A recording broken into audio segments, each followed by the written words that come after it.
Biglang nawala si Chinky Tan. Actually, yung mga iba nag-lie-low na. Business right now. It started July 26 called Vision Unlimited. For into distribution of green iced tea, red iced tea, and mga health products. Naging abala si Chinky sa paghawak ng negosyo. Networking daw ang nagpayaman sa kanya. Libo-libong tao ang kanyang mga natulungan. Pagtitipid lamang daw ang susi ng tagumpay. So, lahat ng kinikita ko talaga, I make sure that I invest it on the right places. Ngayon, I need to earn, alam po naman natin, sa movies, you're only good as your last movie. Ganun din sa business. Dala ng sikap, tiyaga, at determinasyon sa trabaho, heto't may mga condominium unit na si Chinky. Mula sa lumang bahay sa Tondo, aba, mas maayos na ngayon ang bahay ni Chinky. At nakabili na rin ang sarili niyang sasakyan.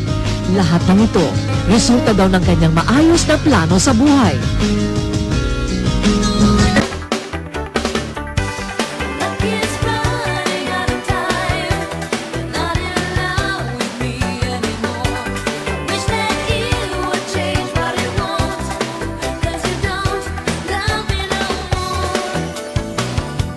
Importante, no?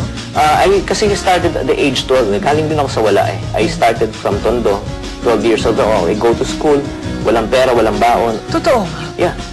Parang hindi makapaniwala ang mga Pilipino na merong Chinese na naghihirap. Mahirap talaga. My father lost the business. My mom talaga is the one helping both ends meet.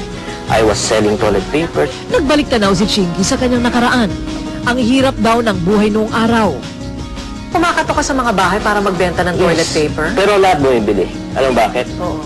Kasi ang ganda ng pitch ko. Sinabi ko, oh, patry mo to. Malambot to. Promise, hindi to nakakasugat ng puwet. So, Anong pinaka hindi mo makakalimutang bahagi ng buhay mo na tinamasa mo nung panahon na naghihirap ka?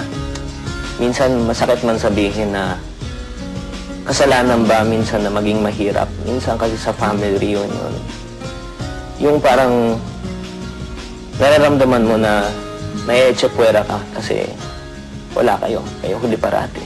So ito ngayon ang tinatrabaho mo? Yes. Ang iyong happy family life? Yes, and then I don't work on a Tuesday. O bakit hindi Sabado at Linggo? Saturday, it's our busy day. Sunday, I go to church, I worship. I'm also a pastor of a church. So looking back, marami sa mga nanonood sa atin ngayon ng sadsad din sa problema sa pamilya o kaya sa finances. Ikaw ay parang ehemplo ka sa kanila. Yumaman ka, nagtatrabaho ka ng maganda, maayos ang pamilya mo. Ano ang sikreto? Well, I just want to encourage you, number one, is to pray. You have to really pray. Apart from God, we're nothing. We cannot do anything apart from God. She's had enough. She says the end.